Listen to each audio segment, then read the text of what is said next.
స్తోత్రములు తండ్రి. చివరి దినాలలో ఉన్నాం తండ్రి. మమ్మల్ని ఒక్కొక్కరిని ప్రభా నీ దయతో ప్రభా యేసయ్యా నీ సంతానంలోనికి తీసుకుని వచ్చినావు. యేసయ్యా మేము ఏ రీతిగా ఈ భూమి మీద జీవించాలి, ఏ రీతిగా నడుచుకోవాలి అనే నిశ్చయత మీ దగ్గర ఉంది ప్రభా.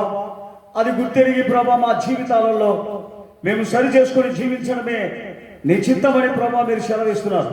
అటువంటి ఒక నిరీక్షణలో ప్రభా మేము నా తండ్రి ఉదయకాలమును చిన్న మందగా చేరి దేవాన్ని స్తుతించుండగా మీరు మా మధ్యలోనికి దిగి వచ్చి ప్రభా మీ వాక్యాన్ని బోధించి మీ వాక్యం వారి యొక్క హృదయంలోనికి నా తండ్రి యేసయ్యా అది నా తండ్రి ఫలించేటువంటి రీతిగా మార్చినట్లు కృప దయచేయమని అడుగుచున్నాం. ఈ భూమి మీద మీరు తప్ప మాకెవరు లేనాయన.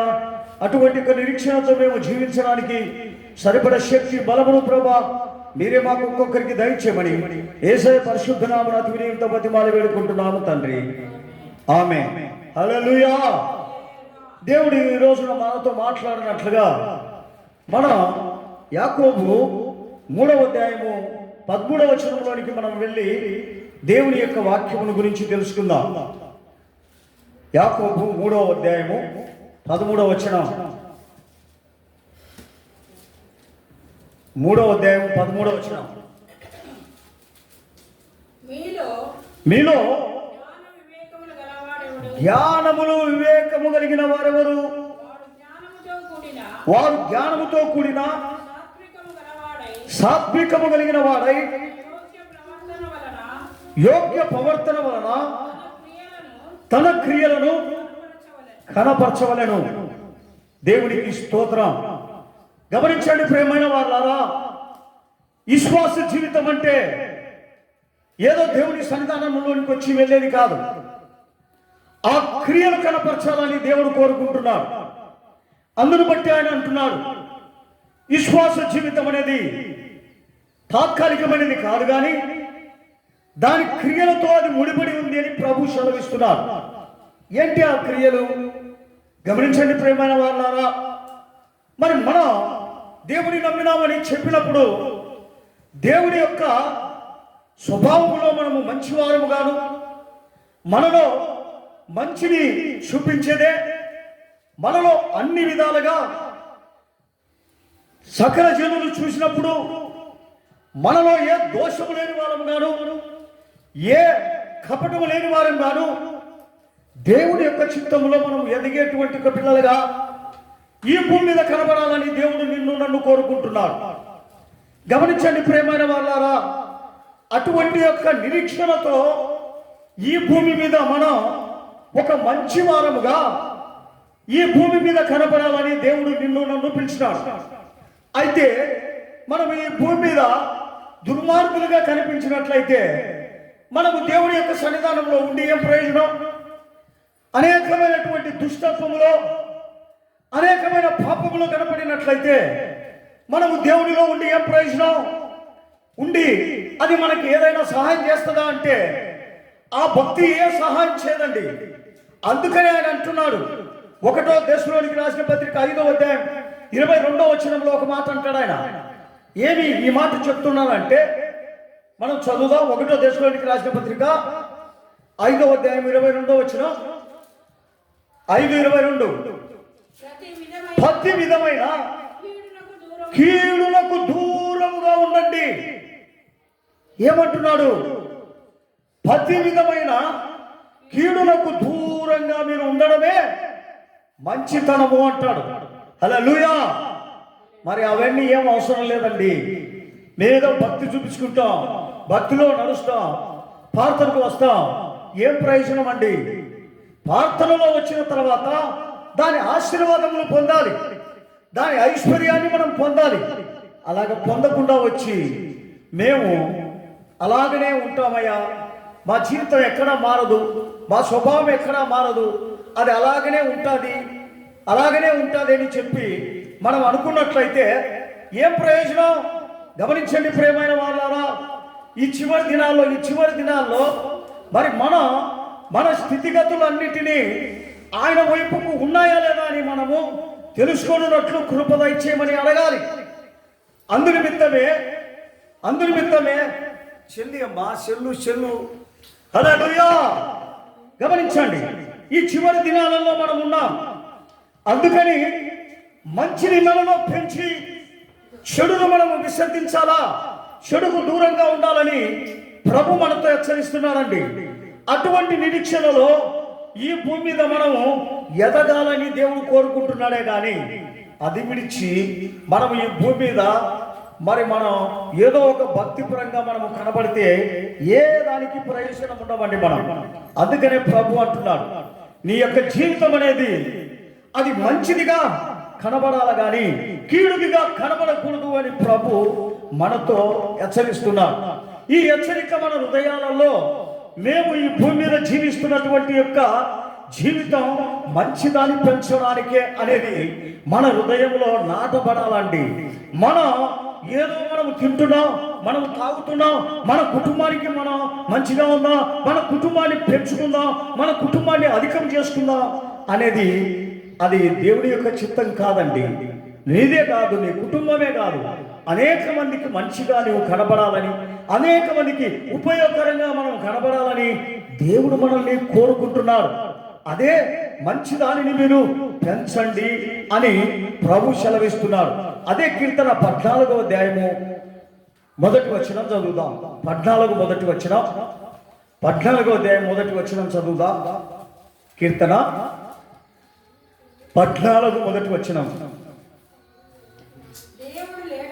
దేవుడు లేడని బుద్ధిహీనులు తమ హృదయంలో అనుకొందురు. వారు చెడిపోయిన వారు, అసహ్య కార్యములు చేయవారు, మేలు చేయవాడు ఒక్కడును లేడు. గమనించండి ప్రియమైన వారులారా, దేవుడు లేడని ఎప్పుడైతే మనము మంచిగా నడుచుకోనకపోయినట్లయితే మనము బుద్ధిహీనులమని దేవుడు సెలవిస్తున్నాడు. అందును బట్టే దేవుడు ఉన్నాడు.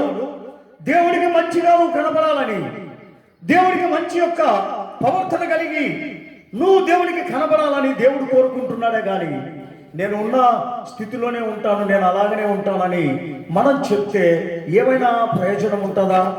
అందుకని ఆయన అంటున్నాడు, ఆ స్థితి నుండి నువ్వు మళ్ళాలి, నీ జీవితం మార్చాలి, నీ స్వభావాలు అన్నిటినీ కూడా దేవుడి వైపు మళ్ళాలని దేవుడు కోరుకుంటా ఉంటాడు. ఈ రోజున మనందరం కూడా ఏం అవసరం లేదులేండి, అదే స్థితిలోనే ఉందాం, అదే స్థితిలోనే మనము నడుచుకుందాం. మరి భక్తి ఏదో పోయి వస్తూ ఉంటే సరిపోతుంది, అది ఏ ప్రయోజనం అనేది మనకు కనబడదండి. అందుకనే ఆయన అంటాడు అపోస్తుల కార్యంలో రోమీలకు రాసిన పత్రిక 16వ అధ్యాయం 17వ వచనంలో మనం చూసినప్పుడు, రోమీలకు రాసిన పత్రిక 16, 17వ వచనంలో మనం చూద్దాం. సహోదరులారా, మీరు నేర్చుకొనిన బోధకు వ్యతిరేకముగా భేదములను, ఆటంకములను కలగచేయ వారిని కనిపెట్టి ఉండుడని మిమ్మలను బతిమలాడుకొనుచున్నాను. వారిలో నుండి తొలగిపోవుడి. ఏం చేస్తారు? మన భక్తిని కలవర పెడతారు, మన యొక్క దేవుని యొక్క చిత్తాన్ని కలవర పెడతారు. ఎలాగా? భక్తికి విరుద్ధంగా మాట్లాడతారు. నీతిగా మనం ఉండాలంటే, నీతిగా ఉంటే బతుకుతామా అంటారు. న్యాయంగా నడుచుకోవాలంటే, న్యాయంగా ఉంటే బతుకుతామా? ఇలాగా నీతికి విరుద్ధంగా మాట్లాడేటువంటి ఒక మనుషులకు మనం దూరంగా ఉండాలా అంటాడు. గమనించండి ప్రియమైన వారులారా, వాళ్ళను దేవుడు ఏమంటున్నాడు అంటే బుద్ధిహీనులు అంటున్నాడు. ఎందుకంటే ఈ లోకంలో తినాలా, బతకాలా, బాగుండాలనేది నిరీక్షణ కాదండి. ఒక మనిషిని మంచి మార్గంలో నడిపించడానికి మనం ప్రయాసపడాలి. దాని కొరకు ప్రభు మనకు ప్రాణం పెట్టినట్లుగా మనం కూడా ఇతరుల కొరకు మంచి మార్గంలో నడిపించడానికి మన ప్రాణం పెట్టాలండి. మనం ఎంతో నష్టపోవాలండి ఈ భూమి మీద. అదే దేవుడు అంటున్నారు, మనము ఏదో తిని తాగి సుఖిస్తూ మనం ఏదో మన శరీరాన్ని పోషించుకోవడానికి కాదు. ఈ భూమి మీద నిన్ను నన్ను ఒక మొక్క వలె ఫలించడానికి ఒక ఇత్తనము చల్లినాడు. ఆ ఇత్తనం అది ఫలించి అది మంచిదిగా పెరిగి ఇతరులకు మహిమకరంగాను, ఇతరులకు ఆకలి తీర్చేదిగాను, ఇతరులకు అనేకమైన ఆకర్షించేటువంటి యొక్క వృక్ష ఫలముగా మార్చబడాలని నిన్ను నన్ను ఈ భూమి మీద ఒక మొక్క, ఒక ఇత్తనాన్ని చల్లినాడు. ఆ ఇత్తనం పెరిగి పెద్దదై అది ప్రయోజనం లేకుండా ఆ చెట్టు విస్తారమైన ఆకులతో, విస్తారమైన కొమ్మలతో నిండితే దానికి సంతోషం ఉండదండి, దానికి ఏం ప్రయోజనం ఉండదండి. అది ఇతరులను గురించి, ఇతరులకు ప్రయోజనకరంగా ఉండు నిమిత్తమే ఆ చెట్టు పెరగాలని ఈరోజు ప్రియమైన దేవుని బిడ్డ, నిన్ను నన్ను ఆయన ప్రతి గ్రామము నుండి, ప్రతి పల్లెటూరు నుండి, ప్రతి ఒక్క పట్టణము నుండి తీసుకొని రావడానికి కారణం ఏమిటో తెలుసా? నీవు అక్కడ మొలిసి, అక్కడ సమృద్ధి పడి, అక్కడ అనేకమైన మొక్కలను నీవు సిద్ధపరచాలని దేవుడు నిన్ను ఒక మంచిగా ఈ భూమి మీద నిర్ణయించినాడు. అది గుర్తిరిగి మనం ఈ లోకంలో పరుల కొరకే మన జీవితాన్ని ఏం చేయాలి? మంచితనాన్ని చూపించి వాళ్ళను ఆ చెడ్డతనములో నుండి విడిపించాలా అని చెప్పి దేవుడు కోరుకుంటున్నాడండి. మనం అందరం అనుకుంటాం, గమనించండి, మంచి చెట్టు మన పక్కన పెరుగుతూ ఉంటే దానిని ఏమన్నా, అదే ముళ్ళకంప పెరుగుతూ ఉంటే, ఆ చెట్టు పెరుగుతూ ఉంటే దాన్ని పెరిగి పారేస్తాం. ఎందుకు పారేస్తాం? గమనించండి, ఇది పెద్దదైతే ఇది అనేక మందికి బాధకరంగాను, అనేకమైన నొప్పించేదిగాను, వేదన పరిచేదిగాను ఉంటుంది కనుక ఈ ముళ్ళకంపను తీసి పక్కన పారేస్తామని చెప్పి దాని మొలకెత్తుతుండగానే దాన్ని చూసి తుంచి పారేస్తాం. ప్రియమైన దేవుని బిడ్డ, ఈ రోజు నా జీవితం, నీ జీవితంలో కూడా చెడును మనం తుంచి వేయాలని, మనలో ఉన్న దేవునికి విరుద్ధమైనటువంటి కార్యాలన్నిటినీ పారదోలాలని చెప్పేసి దేవుడు మనల్ని ఈ భూమి మీద ఒక మంచి మొక్కలాగా ఆయన మనల్ని సృష్టించినాడు. ఆ మొక్క ఎవరికి ప్రయోజనకరంగా? నాకు ప్రయోజనకరంగాని కాదు, భూమి మీద ఉన్న సకల జనులకు ప్రయోజనకరముగా ఆ మొక్క పెరగాలని ఆయన దాన్ని చూస్తూనే ఉన్నాడు. ప్రియమైన దేవుని బిడ్డ, ఈరోజు నా జీవితంలో, నీ జీవితంలో, ఈ శ్వాసంలోనికి నేను వచ్చిన తర్వాత నా జీవితంలో నేను మంచిది పెంచుతున్నాను, మంచిదానే నేను ప్రతి వారికి హెచ్చరిస్తున్నాను, ప్రతి వారిని మంచి నడువడికలో నేను నడిపిస్తున్నాను అనేటువంటి ఒక సిద్ధాంతంలో నీవు నేను ఉండాలని ప్రభు మనల్ని ఎక్కడికి తీసుకుని వచ్చినాడంటే ప్రభు సన్నిధానానికి తీసుకుని వచ్చినాడు. ఆ మొక్కను వేసిన తర్వాత ఆ మొక్కకు నీళ్లు పోయడానికి, ఆ మొక్కకు ఆహారం పెట్టడానికి అన్ని విధాలుగా దేవుని యొక్క సన్నిధానములో ఆ వాక్యమే ఆహారము గనుక గమనించండి ప్రియమైన వారులారా, ఆ వాక్యం విని ఆ మొక్క మంచిగా ఎదగాలని దేవుడు కోరుకుంటున్నాడు. అందునిమిత్తమే అంటున్నాడు ఆయన ఒక కీర్తన, మరి 111 10 మనం చదువుదాం. 111 10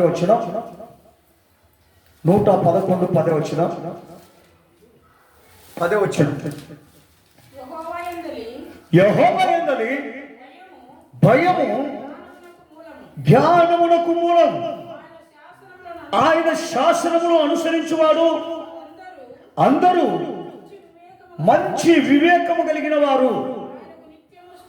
ఆయన నిత్యము దేవునికి స్తోత్రం చేసే వాళ్ళంట. ఏం కలిగిన వాళ్ళు?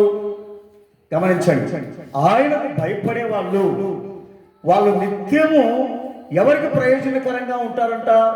వాళ్ళ ఇంటికే కాదండి, ఇతరులకు కూడా ప్రయోజనకరంగాను, ఇతరులను కూడా నీతిమంతులుగా మార్చడానికి, ఇతరులను కూడా ప్రేమస్వరూపులుగా మార్చడానికి, ఇతరులను మంచి మార్గంలో తిప్పడానికి వారు ఏం చేస్తారంట? ఈ భూమి మీద మంచిగా ఆయనకు ఒక సాక్షి బిడ్డలుగా ఉండాలని ప్రభు కోరుకుంటున్నాడండి. అందునిమిత్తమే ఆయన నిన్ను నన్ను దేనిని గురించి హెచ్చరిస్తున్నాడు? ఆయన మన దేవుని యొక్క సన్నిధానములో మంచి మొక్క, ఆ మొక్క ఫలించి అభివృద్ధి చెందాలా, అది అనేక మందికి మహిమకరంగా ఉండాలా ఆ మొక్క అంటాడే గాని ఆ ఇంటికి ఆ దానికి మహిమకరంగా ఉంటే ఏమన్నా ప్రయోజనమా? అది సకల జనులకు మహిమకరంగా ఉండాలని దేవుని యొక్క ఆశ. ఆ మొక్కగా నీవు నేను పెరగాలని దేవుడు కోరుకుంటున్నాడు. ఏదో ఇంటికే పరిమితమైన మొక్క ఏం చేస్తుందో చెప్పండి? ఇతరులకు ప్రయోజనకరంగా ఉంటుందా? అది స్వార్థపరంగా ఉంటుంది. స్వార్థమైనటువంటి యొక్క చెట్టు ఉంటుంది. ఆ ఇంటికే పరిమితమై ఆ ఇంటి వాళ్ళే దాన్ని ఫలించాలా, అది తినాలా అని ఉంటారు. కానీ దేవుడు అలా కాదు. అనేక మంది మరి మన ఫలముల వలన అనేక మంది మార్చబడాలా అని ప్రభు నిన్ను నన్ను మనల్ని హెచ్చరిస్తున్నాడు. ఈ భూమి మీద ఫలింపు అంటే ఏందండి చెప్పండి? మన నీతిలో ఫలింపు, మన యథార్థతలో ఫలింపు, మన మాటల్లో ఫలింపు, మన మంచితనంలో ఫలింపు. ఇటువంటి యొక్క ఫలింపులు మన యొక్క శరీరంలో, మన యొక్క గుణగణాల్లో అనేక మంది చూడాలండి. అందు నిమిత్తమే ప్రభు నిన్ను నన్ను ఎక్కడికి పిలుచుకొని వచ్చినాడు? చెడ్డ అనే దానిని ఆయన ద్వేషిస్తున్నాడు. చెడ్డ అనే దానిని ఆయన ప్రేమించలేదు. ఆ చెడ్డైన మనసు మనకు ఉన్నట్లయితే మనం ఎలాగ ప్రేమిస్తాడండి? ఒకసారి ఆలోచన చేయండి. చెడు మంచిని ఆయన పెంచినాడే కానీ మంచి దానిని పెంచుతున్నాడు. ఆయన మంచిదానిని ప్రేమిస్తున్నాడు, చెడును విసర్జిస్తున్నాడు. అది గుర్తిరిగి మనం కూడా చెడును విసర్జించే వాళ్ళంగా ఉండాలి కానీ మరి మంచిదాన్ని పెంచే వాళ్ళంగా మనం ఉండాలని ప్రభు మనతో హెచ్చరిస్తున్నాడు. తీతుకు రాసిన పత్రిక 3వ అధ్యాయం మొదటి వచ్చిన చదువుగా. తీతుకు రాసిన పత్రిక 1వ అధ్యాయము 3వ అధ్యాయం మొదటి వచ్చిన. తీతు 3 మొదటి వచ్చిన. అధిపతులకును అధికారులకును లోబడి విధేయులుగా ఉండవలెనని ప్రతి సత్కార్యము చేయుటకు సిద్ధపడి ఉండవలెనని మనుషులందరి ఎడల సంపూర్ణమైన సాత్వికమును కనపరచుచు ఎవరిని దూషింపక, ఎవరిని ఎక్కడ జగడమాడని వారును శాంతులమై ఉండవలెనని వారికి జ్ఞాపకము చేయుము. హల్లెలూయా.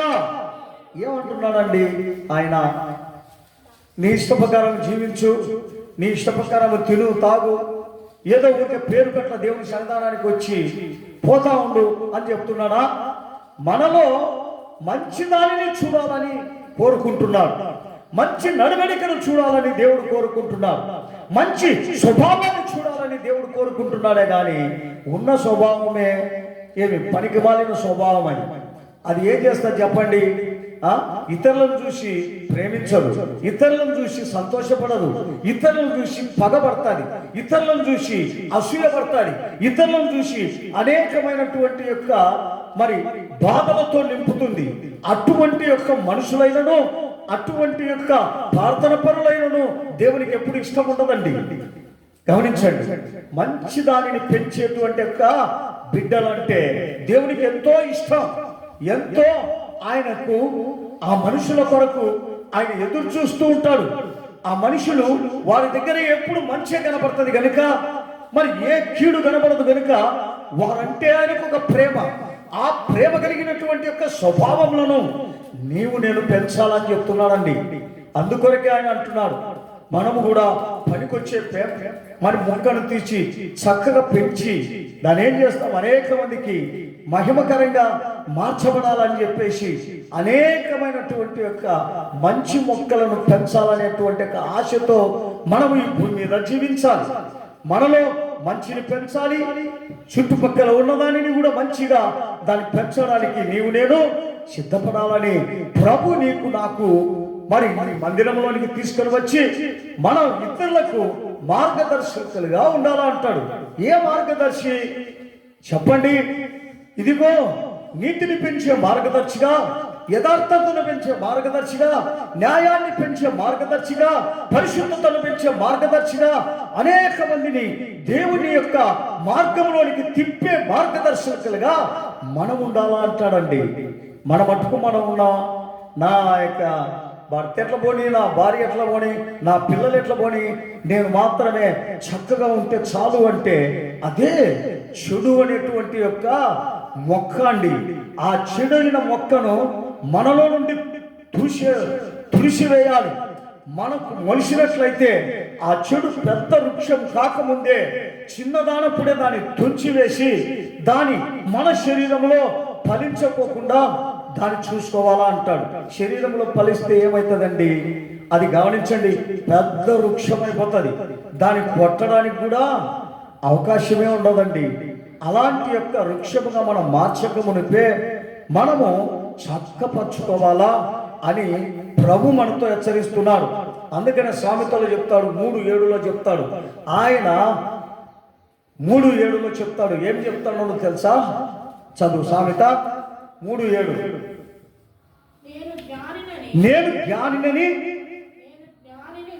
నేను జ్ఞానిని కదా అని నువ్వు అనుకోవద్దు.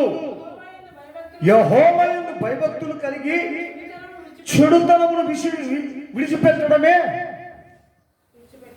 విడిచిపెట్టు. అదే జ్ఞానం. ఏది జ్ఞానం? నువ్వు అనుకునేది జ్ఞానం కాదు. నువ్వు అనుకున్నది దేవుని చిత్తం కాదు. ఏ చిత్తం దేవునికి? జ్ఞానిని అనుకునేటువంటి ప్రతి మనిషి దేవుని యందు భయభక్తులు కలిగి చెడుతనమును విసర్జించాలా. చెడుతనం అంటే ఏంది? మనం ఏమనుకుంటాం? చెడుతనం అంటే ఏందనుకుంటాం? మనలో ఉన్న స్వాభావికములేనండి. ఆ చెడుతనమును, మనలో చెడ్డ స్వాభావికం అనేది కనబడకుండా చూసుకోవడమే విశ్వాస లక్షణం అండి. ఏదో ఒకరి మీద పగ పెట్టుకున్నాను, ఆ పగ నేను సత్యంత వరకు నేను దాన్ని విడిచిపెట్టనంటే అదేనండి చెడు. అదేనండి ఆ చెడును పెరికేయాలని ప్రభు చెప్తున్నాడే కానీ ఆ చెడును దానిని పెంచి పెంచి సంవత్సరాలు కొన్ని యుగాలు దానిని పెంచినట్లయితే ఆ చెడు అది వృక్షం అవుతుందా కదా? ఆ వృక్షాన్ని నువ్వు నీ దగ్గర లేకుండా చేయాలని ప్రభు యొక్క చిత్తం అండి. ఆ చిత్తంలోనికి మనల్ని నడిపించడానికి ప్రయాసపడుతున్నాడు దేవుడు. ఆ రీతిగా ప్రయాసపడతా ఉంటే మనమేం ప్రయాసపడాలి? అటువంటి యొక్క ఆ చెడును లేకోకుండా చేసేటువంటి యొక్క స్థితిలోనికి మనము కూడా అనేక మందిని పెంచాలని, అనేక మందికి చెప్పాలని ప్రభు మనల్ని తీసుకొని వచ్చినాడు. ఏదో నా మటుకు నేను వింటా, నా మటుకు నేను ప్రార్థన చేసుకుంటా, నా మటుకు నేను ఇంటికి పోతా, దీని కొరకు కాదండి. మనల్ని ఈ భూమి మీద ముక్కలుగా చల్లినది. ఎలాగ చల్లినాడు? మన ప్రయోజనకరముగా ఫలించి అభివృద్ధి చెందే దానికే నిన్ను నన్ను ఇక్కడికి పిలిచినాడు. దేవుడికి స్తోత్రం, హల్లెలూయా. అదే 8వ అధ్యాయం 1 నుండి 8 వరకు చదువుదాం. 8వ అధ్యాయము సామెతలు 8వ అధ్యాయము 1 నుండి 8 వరకు. జ్ఞానము ఘోషించుచున్నది. ఏమి వినపడతా ఉంది? ఇది వివేచన స్వరం వినపడతా ఉంది నీకు. తోపక్కను రాజవీధి మొగలలో నడి మార్గములలోను అది నిలుచుచున్నది. గుమ్మముల యొద్దను పురద్వారముల యొద్దను పట్టణపు గౌల యొద్దను నిలవబడి అది ఇలాగు గట్టిగా చెప్తా ఉంది. ఏమని ప్రకటన చేస్తా ఉంది? బిడ్డ, మానవులారా, మీకే నేను ప్రకటిస్తున్నా, నరులకు మీకే నా కంఠస్వరమును వినిపిస్తున్నా. జ్ఞానము లేని వారులారా, జ్ఞానము ఎట్టిదైనని తెలుసుకును. బుద్ధిహీనులారా, బుద్ధి ఎట్టిదైనది యోచించుడి. నేను శ్రేష్టమైన సంగతులను చెప్పెదను, వినుడి. నా పెదవులు యథార్థమైన మాటలే పలుకుచున్నవి, నా నోరు సత్యమైన మాటలు పలుకుచున్నవి. దుష్టత్వము నా పెదవులకు అసహ్యము, నా నోటి మాటలు అన్నీ నీతి కలిగినవి. వాటిలో మూర్ఖత అయినను కుటిలత అయినను లేదు. గమనించండి ప్రియమైన వారులారా, జ్ఞానం ఏమి గోచిస్తా ఉందండి? ఈ స్వభావమును గోచిస్తా ఉంది. మరి మన జ్ఞానం ఏందండి? గమనించండి, అన్యాయమైన జ్ఞానం, అక్రమమైన జ్ఞానం, మోసకరమైన జ్ఞానం. మన మనసులో ఒకటి ఉంటే ఒకటి మాట్లాడతారు. ఇలాగా జ్ఞానము లేని వారు గాను మనం ఈ భూమి మీద జీవిస్తున్నామే కానీ మనకు రెండు ఆయన పెట్టినాడు. వివేకం ఇచ్చినాడు, జ్ఞానం ఇచ్చినాడు. అన్ని ఇచ్చి ఏది మంచిదో నువ్వు నిర్ణయించుకో, ఆ మంచి దానిలో నువ్వు నడుచుకోవడమని ప్రభు మనల్ని హెచ్చరిస్తా ఉన్నాడండి. ఆ మంచిది ఏది గమనించండి. ఏదో ఈ భూమి మీద బతికినంత కాలం నేనేదో తిని తాగడానికి నేను ఉంటే చాలే అనేది ఆ మంచిది. ఏది మంచిది అని చెప్తా ఉన్నాడు గమనించండి. అందుకని ఆయన అంటాడు 1 తిమోతికి రాసిన పత్రిక 6వ అధ్యాయం 5వ వచనంలో మనం చూసినప్పుడు 6వ అధ్యాయం 5వ వచనంలో 1 తిమోతి 6:5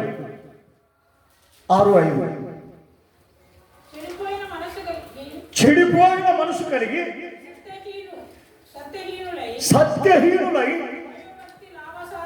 దైవ భక్తి లాభ సాధనమని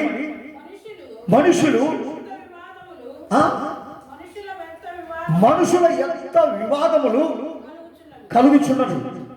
గమనించండి. ఏంది వ్యర్థమైనటువంటి దేవుని దగ్గర ఏదైనా లాభం దొరుకుతుందా? లాభం కొరకే దేవుని దగ్గర కొందరు వస్తూ ఉంటారు. లాభం కొరకే దేవుని యొక్క కార్యాలు చేస్తూ ఉంటారు. నీవైతే అది కాదు అని చెప్తాడు. మనం ప్రతిదీ సత్యం కొరకే, ప్రతిదీ నీతి కొరకే, ప్రతిదీ యథార్థత కొరకే, ప్రతి దానిని పరిశుద్ధమైనటువంటి యొక్క కోణములో నువ్వు చూడాలని ప్రభు నన్ను ఏర్పరచుకున్నాను. అది అపవిత్రంగా ఏది కూడా చూడకూడదు అంటాడు. అందుకని ఆయన సామెతల్లో 10వ అధ్యాయము 2:3 వచనాలు చదువుదాం. 2:3 వచనం. భక్తిహీనుల ధనము వారికి లాభకరముగానే ఉండదు, నీతి ఆ మరణము నుండి రక్షించును. యెహోవా నీతిమంతుని ఆకలి కొననివ్వడు, బుద్ధిహీనుని ఆశను భంగం చేస్తాడంట. వాడు ఏది ఆశించినానో వాడికి దొరకదు. ఎందుకు? వాడు బుద్ధిహీనుడు. వాడి లోకానుసారంగా స్వార్థంగా తాను బతకాలా, తాను బాగుండాలా, తాను సుఖంగా ఉండాలా, ఆ బుద్ధిహీనమైనటువంటి యొక్క మనసు ఆలోచన చేస్తున్నాడు కనుక ఆ బుద్ధిహీనమైనటువంటి యొక్క ఆలోచన ఫలించదండి. అందుకని ఆయన అంటున్నాడు, అటువంటి యొక్క బుద్ధిహీనమైన ఆలోచన నీలో నాలో ఒకవేళ ఉన్నట్లయితే వాటిని తొలగించమని ప్రభు సెలవిస్తున్నాడు. వాటిని మరి ఎదుట ఎక్కడ కూడా కనబడకుండా చేయమని ప్రభు సెలవిస్తున్నాడండి. ఈరోజు మన జీవితంలో అటువంటి యొక్క గుణగణాలు ఏదైనా మన దగ్గర ఉందా? దయచేసి వాటినన్నిటిని తొలగిస్తాం. మనలో ఒక మంచి దానిని చూడగోరుచున్నాడు ప్రభు, చెడ్డదాన్ని చూడగోరలే. ఆ మంచిదాన్ని చూడాలనేటప్పుడు మనము మంచి యొక్క శరీరంగాను, మంచి యొక్క మాటల్లో, మంచి యొక్క ప్రవర్తనలో, మంచి గుణాల్లో నేను పెరగడానికి మనం మొదలు పెడదాం. అటువంటి యొక్క వాక్యం మనల్ని హెచ్చరిస్తున్న ఆ వాక్యం కొరకై మనల్ని మనము తగ్గించుకొని అప్పగించుకుందాం. దేవునికి ఈ వాక్యము మహిమ కలుగును గాక. ఆమేన్. నీతిమంతులు తమ నీతియందు పరిశుద్ధులు తమ పవిత్రతలో, నీతిమంతులు తమ నీతియందు కొనసాగుచు ఇకయుండనివు, ప్రతిఫలం పొందడి అధికం. కొనసాగుచు ఇకయుండనివు, ప్రతిఫలం పొందడి దినవని. ఆమేన్. హల్లెలూయా. ఓ శరది ఖరాబల శరీర మన మంత్రబల కృప కలిగిన దేవానికి స్తోత్రం నాయన. ప్రభు ఇంతవరకు మనతో కూడా మాట్లాడిన కృపను బట్టి దేవునికి స్తోత్రం చేస్తా. మనలో ఒక ఫలించేటువంటి ముక్కలు గాను, అనేకమైనటువంటి ఒక మంచి వారం గాను కనబడు నిమిత్తం మనల్ని హెచ్చరిస్తున్న దేవుని కొరకై నా తండ్రి మనల్ని అప్పగించుకొని దేవుని యొక్క చిత్తాన్ని మనం నెరవేర్చే వారముగాను, ఈ భూమి మీద జీవించడానికి, బతకడానికి, అనేక మందిని దేవునిలోనికి తిప్పడానికే నిన్ను ఒక మొక్కగా నిన్ను ఏర్పరచుకున్నాడు. ఆ మొక్క ఫలించి అనేక మందికి మహిమకరంగాను అనేక మందికి లాభకరంగాను మార్చబడేటువంటి గొప్ప కృప బలమును మీరే దయచేయనట్లు కృప దయచేయమని యేసయ్య పరిశుద్ధ నామమున అతి వినయంతో బతిమాలి వేడుకుంటున్నాము తండ్రి. ఆమేన్. స్తోత్రం. నా ప్రాణమా యెహోవాను నా తరమున సమస్తమైన పరిశుద్ధ నామమున నా ప్రాణమా యెహోవాను ఆయన చేసిన ఉపకారములలో దేని అందరూ దేవునికి స్తోత్రం చేస్తాం. స్తోత్రం. హల్లెలూయా, హల్లెలూయా, హల్లెలూయా. అందరికీ స్తోత్రం. Praise the lord.